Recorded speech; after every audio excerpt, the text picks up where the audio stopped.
اچھا اب یہ اس معاشرے کا ایک طرح سے 10 نمبر ہی بن جائے گا اس کیس سے. پھر اس کی سوشل میڈیا کی بھی یہ پوزیشن نہیں رہے گی, اس کی جو سوشل لائف ہے اس کی بھی وہی پوزیشن نہیں رہے گی. اس کے لیے اور بھی مسائل پیدا ہوں گے, فائنینشلی بھی مسائل پیدا ہوں گے. ایک نمبر 2, پاکستان میں FIA سائبر کرائم میں اس کے خلاف کیس درج ہے. ظاہر ہے کہ پاکستان بھی ادھر عدالت میں جائے گا کہ بھئی یہ ہمارے اسٹیٹ کے خلاف یہ کر رہا ہے, یہ تو عالمی معاہدے تمام ممالک کے خلاف. تیسرا جو ہے وہ وہاں پر ایک صحافی ہے لندن میں, مختلف ہمارے چینل سے وابستہ ہوتی ہے, سوشل میڈیا پہ لوگ جانتے ہیں ان کو, سفینہ خان. سفینہ خان نے ان کے خلاف ڈیفارمیشن کیس بھی کیا ہوا ہے. اچھا. اور وہ جولائی میں ڈیسائیڈ ہونے والا ہے. یعنی یہ مختلف جگہوں سے پھنس گیا ہے, جو جھوٹ بول رہا تھا نا اور غلط پروپیگنڈے کر رہا تھا, تو کب تک چلے گا.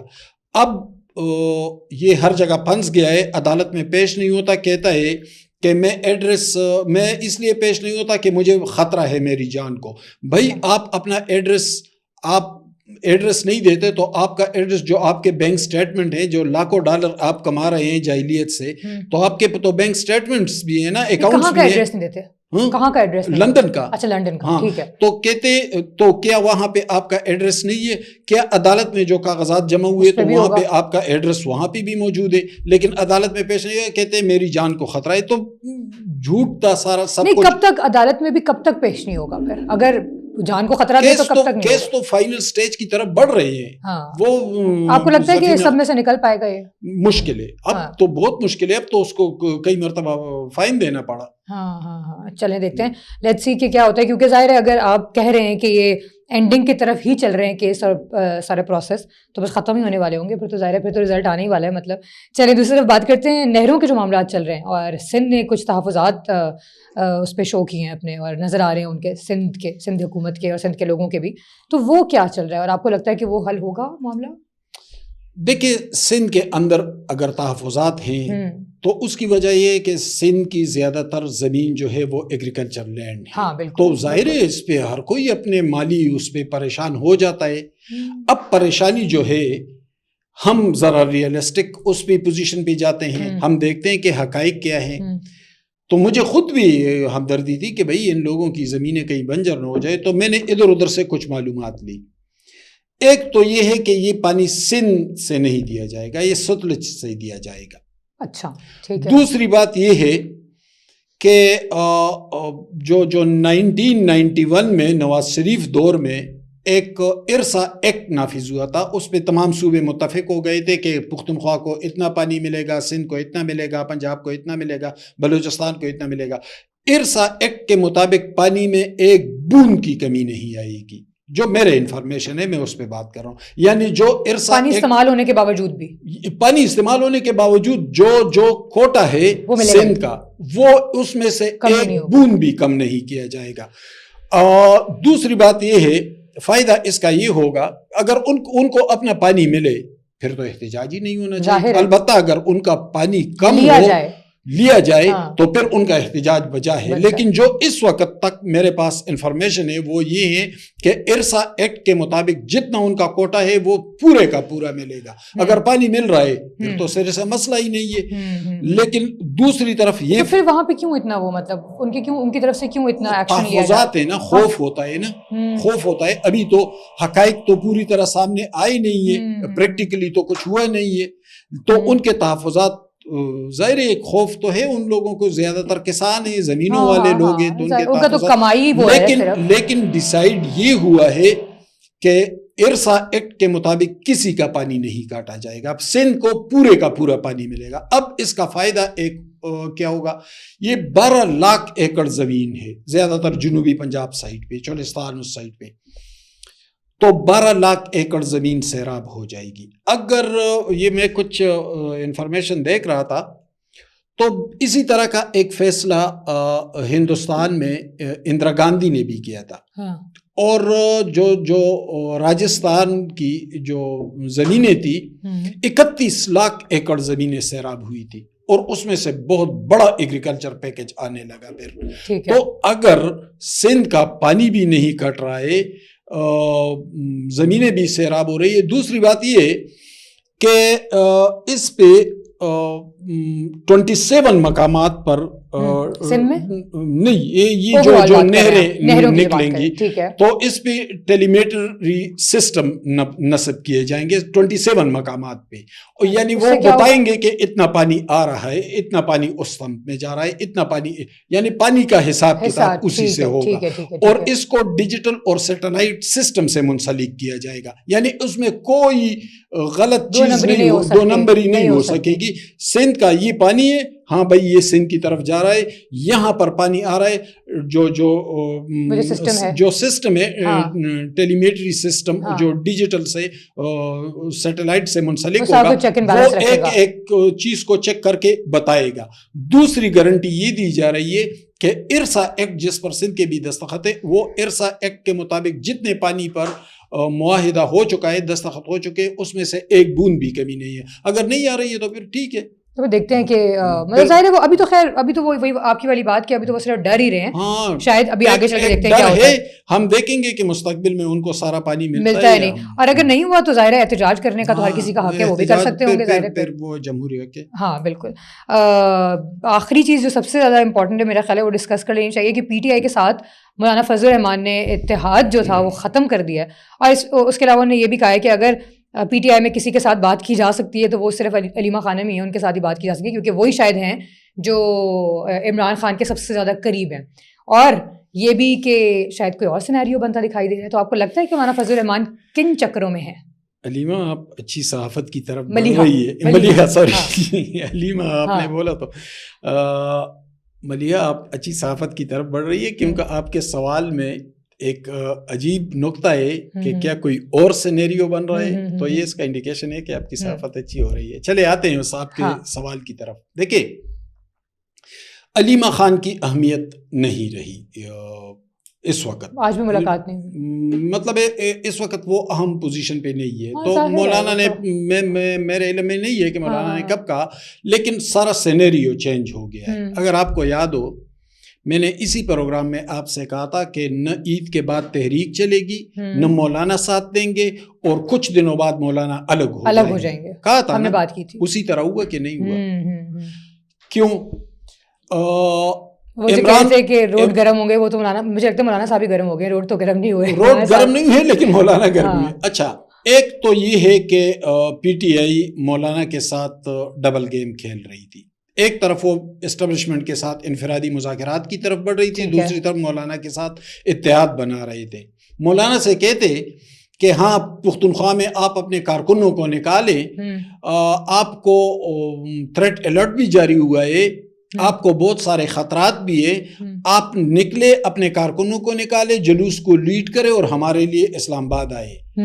ایک طرف تو یہ کر رہے تھے، دوسری طرف یہ کر رہے تھے کہ بیرسٹر گور، گنڈاپور، بیرسٹر سیف اور اعظم سواتی جو اسٹیبلشمنٹ کے قریبی سمجھے جاتے ہیں، صرف ان لوگوں سے ملاقات کی اور ان سے کہا کہ جا کر منت سماجت کر لے تاکہ معاملات طے پائیں۔ تو بھائی آپ ایک طرف مولانا کو کچھ کہہ رہے ہیں، اسٹیبلشمنٹ کو کچھ اور کہہ رہے ہیں، یہ چیزیں تو مولانا کے علم میں تھی، کئی دہائیوں سے سیاست میں وہ سمجھ رہے تھے اس گیم کو۔ دوسری بات یہ تھی کہ جو پی ٹی آئی کے ساتھ گزشتہ چند مہینوں میں ذرا قربت ہوئی تھی، تو اس پہ جمعیت العلماء اسلام کے اکابرین کو اور کارکنوں کو شدید تحفظات تھے اور سخت ناراض تھے، گو کہ مولانا کا احترام اپنی پارٹی میں موجود ہے لیکن اس کے باوجود بھی شدید تحفظات تھے، کیونکہ وہ جو کچھ ملاقاتیں ہوئی ہیں اور کچھ بات چیت ہوئی اس کے ہوتے ہیں، وہ کمیونیکیشن ہوتی رہی۔ اچھا اس پہ وہ لوگ ناراض تھے، وہ اس لیے ناراض تھے کہ بھائی یہ کل سٹیجوں پہ کھڑے ہو کر ڈیزل کہتے رہے، چور کہتے رہے، کیا گالم گلوچ کرتے رہے، اب ہم ان کے ساتھ بیٹھیں گے، لوگوں کو کیا منہ دکھائیں گے۔ دوسری بات یہ تھی، یعنی ایک مولانا کے ساتھ دھوکہ ہو رہا تھا، دوسری اس کے کارکنوں اور اکابرین کے تحفظات تھے، اور جو مجلس عاملہ کا اجلاس ہوا لاہور میں، وہاں پر بلوچستان اور پختونخوا کے اکابرین نے کھل کر اس کا اظہار بھی کیا مولانا کے سامنے کہ مولانا آپ ہمارے امیر ہیں، ہمارے بڑے ہیں، جو فیصلہ کریں گے ہم آپ کے ساتھ ہوں گے، جائیں کسی سیاسی جماعت کے ساتھ، لیکن پہلے یہ بتائیں کہ اس کے ساتھ جائیں گے تو یہ کیا سیاسی جماعت ہے؟ ٹھیک ہے، یہ تحفظات انہوں نے رکھے۔ اب فیصلہ یہ ہو چکا ہے کہ پی ٹی آئی کے ساتھ نہیں جائیں گے۔ ہو کیا رہا ہے جو آپ نے سینیریو والا سوال پوچھا نا، اب سینیریو کل مولانا گئے منصورہ جو جماعت اسلامی کا ہیڈ کوارٹر ہے، وہاں پہ گو کہ وہ پروفیسر خورشید کی فاتحہ خوانی کے لیے گئے، لیکن کچھ اور معاملات بھی چل رہے ہیں۔ میں آپ کو خبر دوں کہ آنے والے چند ہفتوں میں ایک دینی جماعتوں کا اتحاد بھی سامنے آ سکتا ہے، جس طرح متحدہ مجلس عمل آئی تھی، بلکہ پختونخوا میں ان کی حکومت بھی رہی تھی، بلوچستان میں بھی پختونخوا میں بھی، اسی طرح کا ایک دینی اتحاد بھی سامنے آ سکتا ہے۔ جبکہ لیفٹ کی جو جماعتیں ہیں جس میں ANP، پیپلز پارٹی، یہ بھی ایکٹیو ہو جائیں گے۔ ٹھیک ہے۔ اور پختونخوا کے اندر، چونکہ پنجاب کے اندر تو اتنا زور نہیں ہے، لیکن پختونخوا کے اندر ایک مقبولیت ہے، تو کچھ سرویز ہوئے تو کہتے ہیں کہ مقبولیت کا وہ گراف نہیں جو بنا کر پیش کیا جا رہا ہے، اس سے کم ہے۔